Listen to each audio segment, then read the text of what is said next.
तो फिर हम कहते हैं कि ये एक रिग्रेशन टाइप प्रॉब्लम है। तो ऐसी तमाम चीजें जिसमें बेसिकली डिस्क्रीट डिसीजन ना हो, बल्कि ये होता हो कि कोई वैल्यू कैलकुलेट होती हो, उसको बेसिकली हम रिग्रेशन बेस्ड प्रॉब्लम कहते हैं। मिसाल के तौर पे एक और एग्जांपल दे देता हूं मैं आपको, जो हमारे पास स्लाइड में भी मौजूद है आगे, और वो है कि आपके पास एट्रीब्यूट्स है A1, ठीक है, A2, एनजी ने भी इसी की एग्जांपल दी है A3 और A4, ठीक है, और A5। इस तरह की कोई 20 इसकी जो है वो एट्रीब्यूट्स हैं। वो कितनी है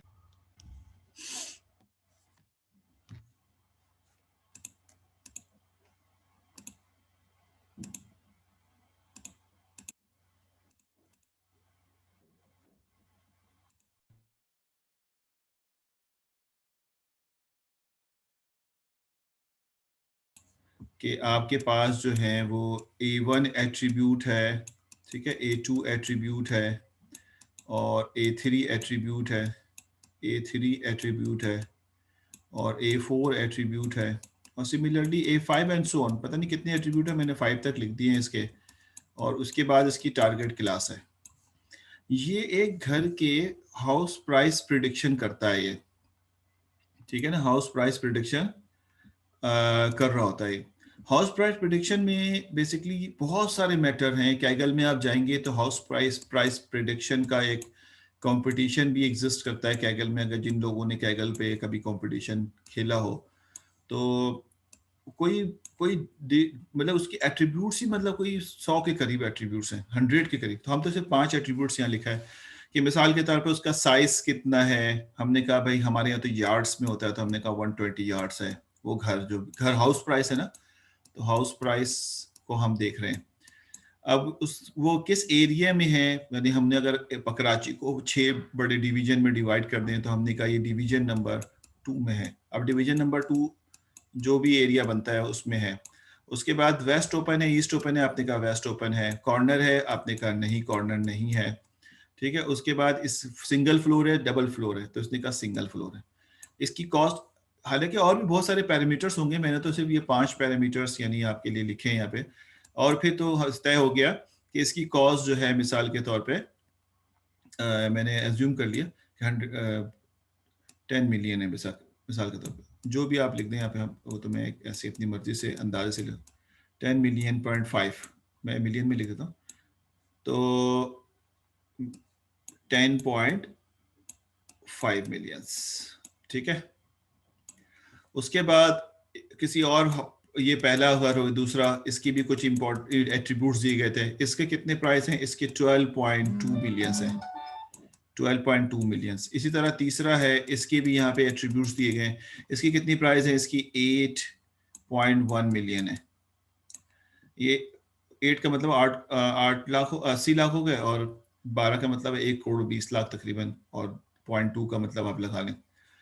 और इस तरह की बहुत सारा डेटा दिया हुआ है। अब आप मुझे बताइए, ये जो डेटा यहाँ दिया हुआ है, और ये जो इसकी टारगेट क्लास दी गई, तो टारगेट क्लास इसकी कोई कैटेगरी से बिलोंग तो नहीं कर रही है कि ये होगा या नहीं होगा, बल्कि वो एक वैल्यू कैलकुलेट कर रही है। जब आपके पास कोई वैल्यू कैलकुलेशन हो रही हो, और वो भी बेसिकली किसी डिसकंटिन्यूअस टाइप में हो, तो उसको हम बेसिकली रिग्रेशन बेस्ड प्रॉब्लम कहते हैं। और इस तरह की बहुत सारी प्रॉब्लम है, ठीक है ना, जो कि हमारे पास एग्जिस्ट करती हैं। सिमिलरली यहाँ पर ये वाला पार्ट A1 से A5 डेटा होगा। जब आप ट्रेनिंग करने के लिए जाएंगे, कोई चेंज नहीं आएगा मेथड के अंदर, और ये वाला पार्ट जो है वो आउटपुट के अंदर आ जाएगा। तो जब आप मशीन लर्निंग का मॉडल बनाने के लिए जाएंगे, तो आप डेटा और आउटपुट देंगे, और उसके बाद आप एक मॉडल तैयार करके बैठ देंगे। तो ये हमें 2 डिफरेंट तरीके की मेथड समझ में आने चाहिए, totally dependent on the classification. जैसे अभी थोड़ी देर पहले किसी स्टूडेंट ने कहा था, तो इस वाले को हम क्लास लेबल भी कहते हैं बेसिकली। सम टाइम याद रखिएगा कि this type of the problem is called basic, यानी जो आउटपुट क्लास होता है ना, आउटपुट जो होता है, इसको सम टाइम क्लास लेबल, मैं भी लिख दूंगा यहाँ पे, ताकि जब यूज हो तो हम इस बात के बारे में पता हो कि ये क्लास लेबल है।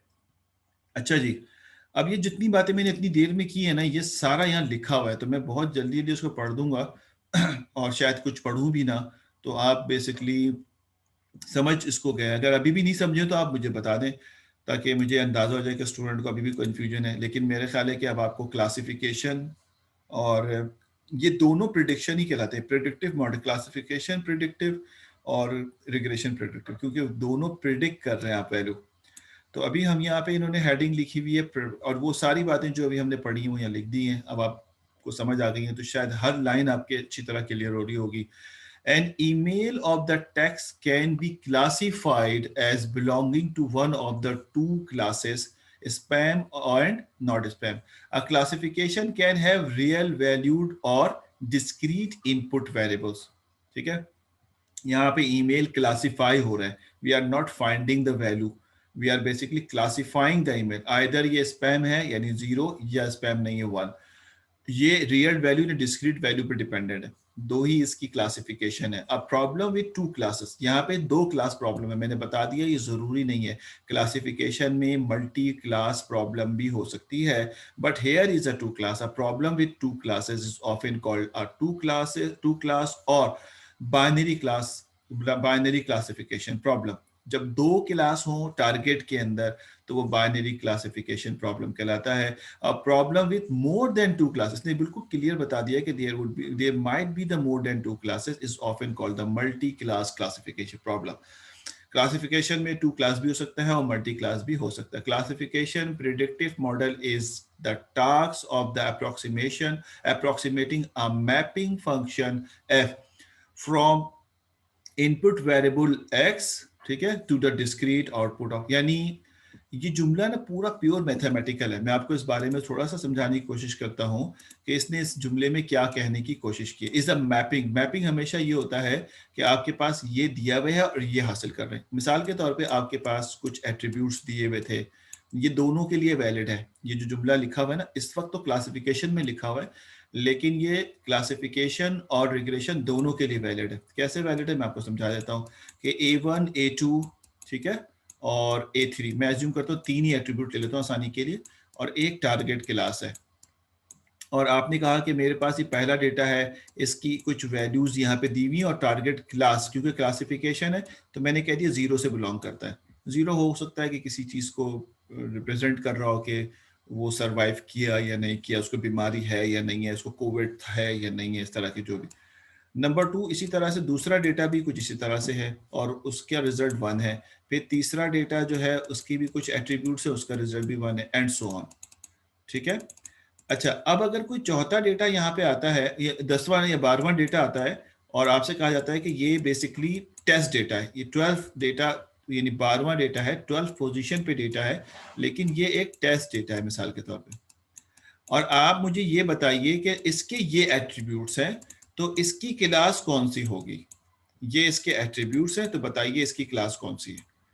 तो जब आप कहेंगे अच्छा ये सारी क्लासेस तो मुझे मालूम थी, तो ये मैंने ट्रेनिंग की होगी, और ये बेसिकली सारे के सारे मुझे मालूम नहीं है, इस एट्रीब्यूट के अगेंस्ट में रिजल्ट मालूम नहीं है, तो मुझे इसको बेसिकली बताना है। तो आपको बिल्कुल ऐसा है जैसा आप कोई मैथमेटिकल फंक्शन बना लें, जैसे y इज इक्वल टू, ठीक है, y is equal to x square plus 1 and 3, चलो एक्स स्क्वायर प्लस 1, जैसे ये फंक्शन है। तो आप कहेंगे अच्छा बताओ x की वैल्यू अगर 2 हो तो बताइए y कितना होगा। तो आप कहेंगे y इस सूरत में 5 होगा, x की वैल्यू अगर 2 हो तो y 5। लेकिन यहाँ पे क्योंकि x एक ही वैल्यू है, आपने इनके दरमियान एक रिलेशनशिप डेवलप कर लिया। सुनिए गौर से, बड़ा इंपॉर्टेंट बात है, आपने किसी एक प्रॉब्लम के लिए एक फंक्शन जो है वो डेवलप कर लिया है। यानी मैं अब उसको उसी जबान में बोल रहा हूँ जहाँ यहाँ पे वो लिखा गया है कि आपने y को x के साथ मैप करा दिया है, मैपिंग फंक्शन हो चुकी है। यानी मैपिंग फंक्शन क्या है, y is equal to x square plus 1। सही है गलत है ये तो अभी हम डिबेट नहीं कर रहे, कैसे किया ये भी डिबेट नहीं कर रहे, लेकिन एक मैपिंग हो चुकी है। अब अगर कोई इनपुट आएगा, x is equal to 2 3 4 5 -1 minus जो भी आएगा, उसको ये मैपिंग फंक्शन कैलकुलेट करके बता देगा कि ये रिजल्ट है। शायद आपको इंटरपोलेशन न्यूमेरिकल कंप्यूटिंग में पढ़ाई गई हो तो वहां पे आपने इस तरह के लेग्रांजियन से इक्वेशन निकालना या डिवाइडेड डिफरेंस से इक्वेशन निकालना सीखा हो, तो we can find the basically equation of our data. तो मैं भी उस डिटेल में नहीं जा रहा, मैं सिर्फ समझा रहा हूँ कि मैपिंग का मतलब ये होता है कि आप एक ऐसा रेडीमेड फंक्शन बना लें जो आने वाले रिजल्ट का सही प्रिडिक्शन बता सके। तो हमने क्या करना है यहाँ पे, और सुनिएगा, हमने क्या करना है कि जो डेटा हमें यहाँ दिया हुआ है ऑलरेडी और इसकी जो टारगेट क्लास दी हुई है, इसको इस्तेमाल करके एक मैपिंग फंक्शन बना लिया जाए। ठीक है, अब इसमें गौर से सुनने, जो बातें मैं कर रहा हूं, इसमें ये जो एट्रीब्यूट्स है ना, ये एक्स कहलाते हैं नॉर्मली, और जो टारगेट क्लास है ये वाई कहलाता है। तो जो नोन डेटा दिया हुआ है, जो हमें ऑलरेडी मालूम है डेटा, इसको इस्तेमाल करके मैं कोई फंक्शन डेवलप कर लूं कि y इज इक्वल टू, मिसाल के तौर पे, थीटा 1 या theta naught plus theta 1 of x। ये मैं अपनी मर्जी से लिख रहा हूं, ठीक है, ये मैं एक लीनियर, ये x है भाई, मैं इन डेटा को देख के एक लीनियर फंक्शन बना लूं। अच्छा, अब इंटरेस्टिंग बात बताऊंगा आपको कि जो मैं कह रहा था ना, अब देखें मैंने किन दोनों चीजों को इस्तेमाल किया। मैंने इस्तेमाल किया इस डेटा को इस्तेमाल किया, उसको अब मैं इसको एक क्लीन जगह पे लिखता हूं, आप जरा समझने की कोशिश करें। ये मैपिंग के लिए मैं थोड़ी सी मेहनत कर रहा हूं ताकि आपको समझ आए। मैं यहाँ पे दोबारा लिख रहा हूँ कि वो ये कि मेरे पास एक डेटा सेट है, और वो अभी फिर वही डेटा सेट पिक कर रहा हूँ, यहाँ पे जगह कमी की वजह से यहाँ पे आ गया A1 A2 और A3, और इसके अगेंस्ट में कुछ टारगेट वैल्यूज या टारगेट क्लास मेरे पास एग्जिस्ट करता है। मैंने कहा ये और इसकी कोई टारगेट क्लास है, क्लासिफिकेशन है तो मैंने कह दिया 0 है, अभी क्लासिफिकेशन समझ रहे तो 0 कह लो। फिर ये वैल्यू है, इस पे 1 है, फिर एक और वैल्यूज है, इस पे 0 है, फिर और वैल्यूज है, इस पे 1 है। यहाँ पर ये वाली वैल्यू जो है वो ट्रेनिंग डेटा है और ये टारगेट क्लास है। दूसरी जबान में मैथमेटिक्स में इसको हम x कहते हैं, इसको y कहते हैं। इसी तरह से चलता रहे अगर आगे, तो एक डेटा और हमारे पास यहाँ मौजूद है, इस पे क्या रिजल्ट होगा, ये टेस्ट रिजल्ट है। जब तक हम मॉडल नहीं बनाएंगे हम नहीं कर सकते। हमने कहा भाई हमारा मॉडल बनाने का तरीकेकार ये है कि आप इसको डेटा दें जो कि हमारे पास मौजूद है, आप इसको जो है वो आउटपुट दें जो कि हमारे पास मौजूद है, तो ये ML का एल्गोरिथम लगा के एक मॉडल तैयार कर लेगा। ठीक है, एक मॉडल बना लेगा। मॉडल एक्चुअल में है क्या, ये मैपिंग है बेसिकली। ये मॉडल जो है वो क्या है, ये मैपिंग है। मैपिंग क्या है कि यहाँ पे हो सकता है कि मैं तो एक एग्जांपल दे रहा हूँ, मैपिंग के बहुत सारे अंदाज हैं। तो मैपिंग ये है कि आपने कहा कि y is equal to theta naught, यही क्यों लिख रहा हूँ क्योंकि ये बहुत पॉपुलर मैपिंग है, इस वजह से उसको लिख रहा हूँ, मुझे पता है इसलिए लिख रहा हूँ मैं। This is called y is equal to mx theta naught plus theta 1f। मैंने कहा ये मैपिंग है कि अगर आपके पास अननोन है और आप मालूम करना चाहते हैं तो x की जगह वैल्यू रख दें, वो कैलकुलेट होगा और y की वैल्यू आ जाएगी। मैंने ये मॉडल बनाया। तो model means basically mapping. Mapping क्या, whenever you will receive a data you should find the value of unknown. So how you will basically find a, you have to basically develop a relationship between x and y. आपको ये करना पड़ेगा और उसी को हम बार बार model भी कह रहे हैं, और मशीन लर्निंग ये मैपिंग हमें करके देगा। सवाल देख लेता हूं मैं। मैपिंग फंक्शन हम एल्गो को कह सकते हैं, जी कह सकते हैं, लेकिन एल्गो लगाने के बाद जो रेडी मॉडल होता है उसको हम मैपिंग फंक्शन कहते हैं बेसिकली। बिल्कुल आप सही कह रहे हैं। एल्गो लगाएंगे, एल्गो इस्तेमाल करेंगे, एल्गो इस्तेमाल करेगा क्या चीज, आपका डेटा और टारगेट वैल्यू, उसको इस्तेमाल करके एक मॉडल बनाएगा, वो मॉडल मैपिंग वैल्यू होगी। ठीक है, आपके भी आंसर सही है बिल्कुल। तो मैंने थोड़ा सा फर्निश कर दिया आपके आंसर को। ठीक है, तो असल में जुमले जो लिखे होते हैं ना उसको एक्सप्लेन करना बहुत जरूरी होता है। मैं इसको यहाँ से गुजार दूं कोई मसला नहीं, शायद आप पूछे भी ना कि भाई चलो सर भी जल्दी जल्दी गुजार दें, स्लाइड्स ही पढ़ा रहे हैं ना, लेकिन जुमले के पीछे क्या बैकग्राउंड है ये अगर समझ आ जाए ना तो फिर आपको हर वर्ड में मजा आने लगे। हम बुक इसीलिए नहीं पढ़ते कि हमें उसकी बातें समझ ही नहीं आती। जिस दिन समझ आने लग जाए, आप देखें नॉवल पढ़ने वाले ऐसे रसिया होते हैं, बस में भी पढ़ रहे होते हैं, ट्रेनिंग, क्योंकि उनको उसकी बातें समझ आने लग जाती। हमसे तो डॉन ही नहीं पढ़ा जाता, तो हम क्या नॉवल पढ़ेंगे, बुक क्या पढ़ेंगे। तो हर जुमले को समझ आ जाए तो फिर उसमें इंटरेस्ट पैदा होगा। Classification predictive model is the task of the approximation, यानी जो प्रेडिक्टिव मॉडल बनाना है एक्चुअल में वो मैपिंग बनाना है। आप समझ में आ रहा है ना। और एक्स क्या है, वो डेटा है, वाई क्या है, वो टारगेट वैल्यू। हर चीज क्लियर होनी चाहिए तो आपको आसानी होगी। और ये बड़ी मुश्किलों से एक्सट्रैक्ट करके स्लाइड बना जाती है, ऐसा नहीं कि जाके लिख दिया, बल्कि बुक के बहुत बड़े पेज में से एक पार्ट चुना जाता है आप लोगों के लिए, और वो जाके यहाँ पे रखा जाता है ताकि आपको पूरी बुक पढ़ के इतनी सी बात ना समझ, बल्कि डायरेक्टली आपको ये बात समझ आए। The output variable are often called label. देखिए मैंने अभी आपसे कहा था ना कि आउटपुट यानी टारगेट वैल्यू को, आउटपुट का मतलब है टारगेट वैल्यू को हम लेबल भी कहते हैं, और समटाइम इसको कैटेगरीज भी कहते हैं। यानी जो आपके पास एट्रीब्यूट्स दिए गए हैं और जिसको हम टारगेट क्लास कह रहे थे या टारगेट वैल्यूज कह रहे थे या आउटपुट कह रहे थे, इसको हम लेबल भी कहते हैं कि ये इस एट्रीब्यूट का लेबल है। यानी क्या लेबल लगा हुआ है, इस पे 0 लगा हुआ है, इस पे क्या लेबल लगा हुआ है, 1 लगा हुआ है। तो this also called basically label. तो the mapping function predict the class और category for the giving observation यानी टेस्ट डेटा। और आपका जो मैपिंग फंक्शन होता है, जैसे कि जिसको हम अपनी जबान में मॉडल कह रहे थे, मॉडल एमएल लगाने के बाद जो मॉडल रेडी हुआ है वो बेसिकली मैपिंग फंक्शन है। उसका काम क्या, प्रिडिक्ट द क्लास और category for a given observation. और गिवन ऑब्जर्वेशन यानी टेस्ट डेटा के ऊपर उसने रिजल्ट बताना है, प्रिडिक्ट करना है। रिग्रेशन में कोई कोई डिफरेंट चीज नहीं है, सारी चीजें सेम होनी चाहिए, सिर्फ और सिर्फ रिजल्ट लाने का फर्क है। Regression predictive model is task of approximation a mapping function from input variable X to the continuous output variable of Y. सिर्फ जुमला क्या है, कंटीन्यूअस आउटपुट वेरिएबल। बाकी पूरा जुमला मैंने क्या कहा था उस वक्त कि वो दोनों जो जुमले लिखे हुए दोनों के लिए सेम है। सिर्फ फर्क क्या है कि अब आपके पास जो वैल्यू होगा आउटपुट का वो कंटिन्यूअस होगा, यानी डिस्क्रीट नहीं होगा। A continuous output variable is real value such as and the integer और फ्लोटिंग पॉइंट। वो कंटिन्यूअस वैल्यू जो है वो इंटीजर भी हो सकती है और फ्लोटिंग पॉइंट भी हो सकती है, दोनों अलाउ है। These are often quantities such as amount and size. ये बेसिकली मेजर जो होती है वो वाली चीजें इसकी टारगेट वैल्यू के अंदर एग्जिस्ट करती हैं। ठीक है ना भाई।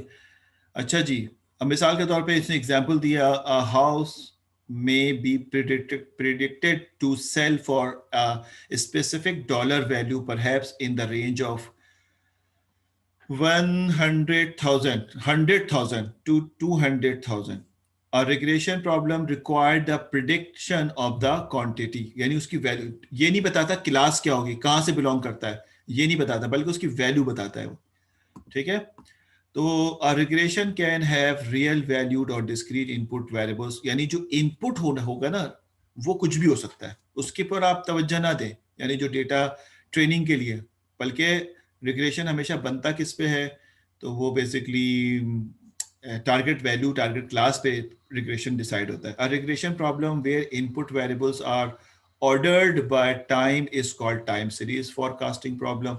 अगर रिग्रेशन में जो डेटा टाइम पे डिपेंडेंट है, टाइम पे डिपेंडेंट डेटा का मतलब ये है कि डेट वाइज दिया हुआ हो और उसमें टाइम भी इंक्लूड हो, किसी एट्रीब्यूट में डेट वाइज दिया हुआ हो, तो बेसिकली इस दिन ऐसा था, इस दिन ऐसा था, अब बताइए इस दिन क्या होगा। तो जहां डेट इन्वॉल्व हो जाती है, टाइम इन्वॉल्व हो जाती है, टाइम सीरीज प्रॉब्लम कहलाता है। अभी हम इस पे फोकस नहीं कर रहे कि ये प्रॉब्लम कैसे सॉल्व होते हैं, लेकिन ये जरूर बता रहे हैं कि टाइम सीरीज प्रॉब्लम थोड़ा सा डिफरेंट होता है दूसरे प्रॉब्लम से, क्योंकि वो टाइम डिपेंडेंट होता है।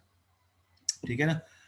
और आइए फिर आगे चलते हैं। ये तो सब रीडिंग वाली बातें जो हम पढ़ चुके हैं। यहाँ पे एक क्वेश्चन दिया हुआ है, मैं आपके सवाल लेने से पहले 2 मिनट की खामोशी करता हूँ और आपको बिल्कुल तसल्ली से इसको पढ़ें और इसका आंसर यहाँ पे मुझे बताएं लिख के। 2 प्रॉब्लम है, प्रॉब्लम नंबर 1, प्रॉब्लम नंबर 2।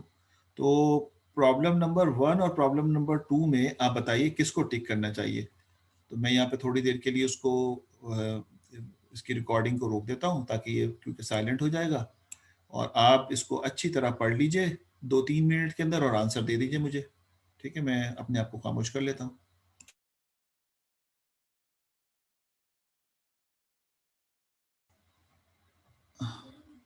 इसी में टाइम बहुत लग जाता है ना। आप ज्वाइन कर लें, मैं अटेंडेंस जो है ना वो लेने जा रहा हूँ थोड़ी देर में। तो आप लोग जो जा रहे हैं ना वो ग्रुप में अपनी आईडी लिख दें, अब्दुल रहमान जैसे लिखती है।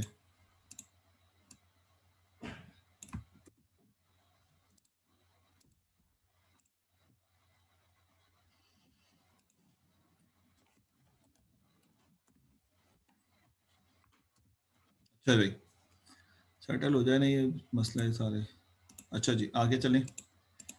अच्छा जी, there are several types of the learning algorithm. जैसे हम कहते हैं सुपरवाइज और अनसुपरवाइज, तो बेसिकली लर्निंग की टारगेट वैल्यू के हिसाब से है, और उसके अलावा इसकी 4 और डिफरेंट टाइप्स हैं। भाई सभी चले जाओगे क्या? अभी तो मैं अटेंडेंस लेने जा रहा हूँ ना।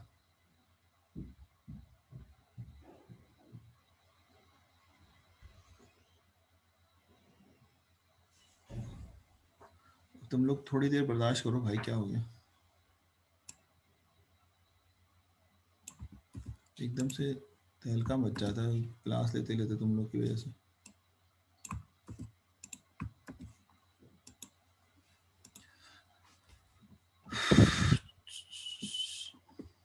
चलो मैं अटेंडेंस ले रहा हूँ, छोड़ो।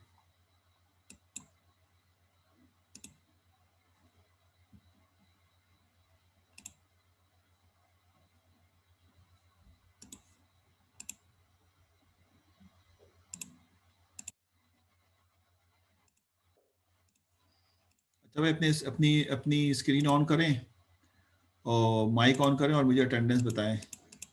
एक एक करके नाम ले रहा हूँ मैं। फायक साहब मौजूद है? फायक, ये अटेंडेंस शीट नजर आ रही है आपको? अब अपने नाम बताते जाए, मैं इस पर अटेंडेंस लगा रहा हूँ। फायक साहब मौजूद हैं?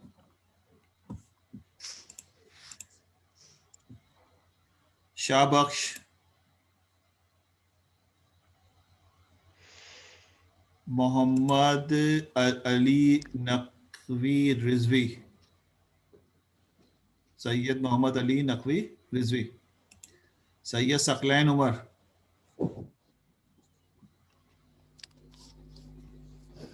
सैयद सकलैन उमर, अब्दुल रहमान, ये सब एब्सेंट जा रहे हैं भाई। अब्दुल रहमान, साजिद अली, दानियाल,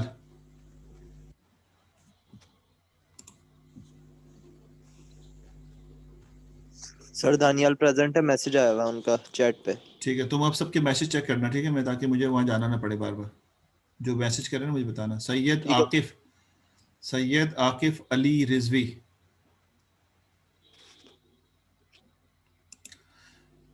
मोहम्मद अबरार, वजीउद्दीन, वजीउल हसन, सर वजीउल हसन, वजी ने भी। ठीक है, लगा दी मैंने। Syed Mohammad Arsalan Abbas Rizvi, present sir. Very good. Hashir, present sir. Areeba, present sir. Abeer Mustafa,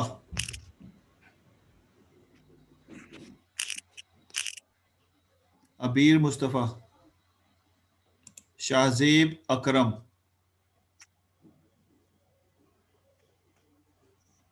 Mohammad Hamza Saboor, present sir, present. अच्छा, जिशान नदीम, सर उनका भी मैसेज आ गया, जीशान नदीम का। Very good, thank you very much. Abdul समी, अब्दुल समी,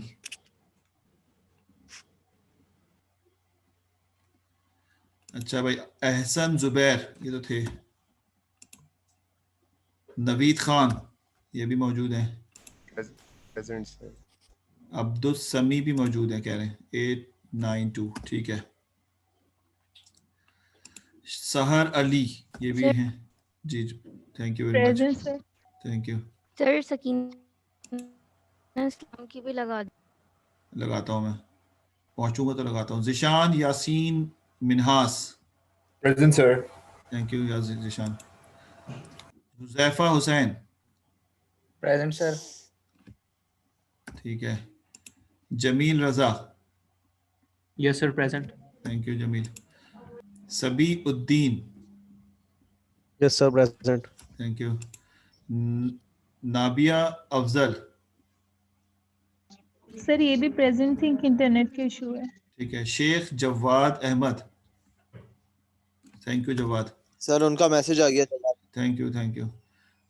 Hasan Yusuf, Yusufi, present sir. Thank you Hasan. Haris Ahmed, yes sir, present. Thank you. Danish Ali,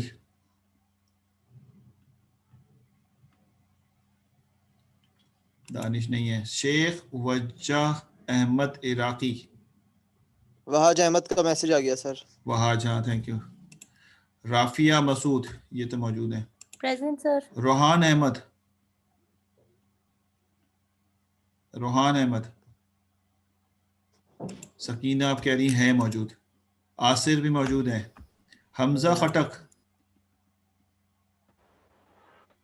Hamza खटक, अच्छा जी। हाफिजा समीन नजर, ये भी है मौजूद, ठीक है, लगा दी आपकी मैंने। Yes sir.